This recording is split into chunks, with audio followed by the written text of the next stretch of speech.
Last weekend, in response to a leaked Supreme Court decision that would overturn the landmark case of Roe v. Wade, pro-choice advocates organized several debates focused on logic, civil discourse, and reason-based political discussion across the nation. Just kidding. For sure. It's Mad Max mixed with Handmaid's Tale out there right now, and everyone seems to be completely shocked that this very telegraphed and, frankly, inevitable ruling was coming. The opinion is not yet official, and a more watered-down version of the ruling may come out later. Since it's only a preliminary draft, much like a fetus, Democrats hope to kill it before it comes to term.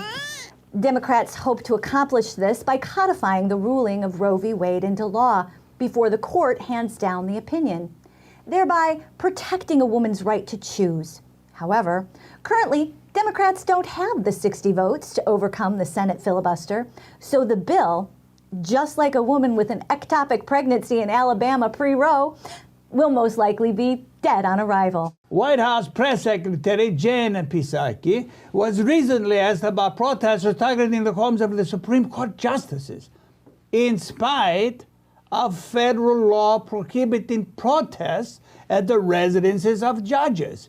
Psaki indicated that the president continues to support the protesters.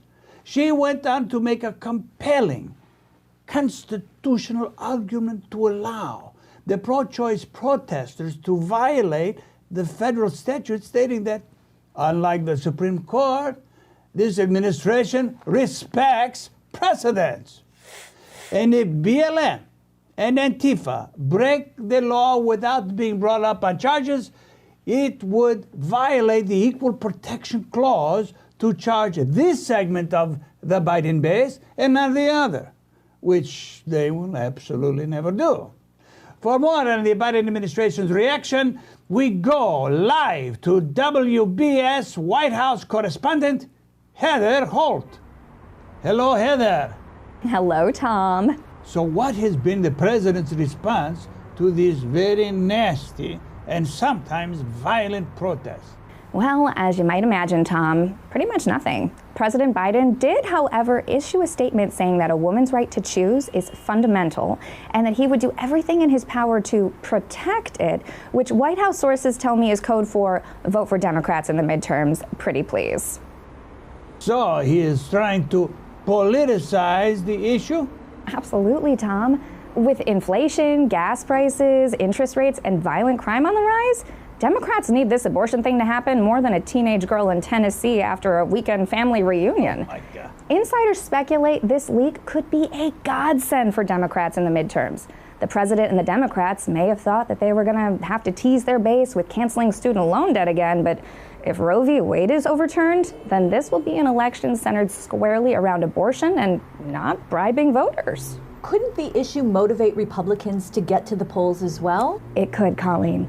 The pro-life position has historically been seen as a bulwark of the GOP platform. And if there is a single issue that brings out the most single-issue voters and the passion in them, it's abortion. Just last week, a pro-choice group claimed credit for firebombing a pro-life office with Molotov cocktails, spray painting on the wall outside the building, "If women aren't safe, nobody's safe." And the administration's response? They blamed it on Vladimir Putin invading the Ukraine. Back to you, Tom and Colleen. I love it in the morning.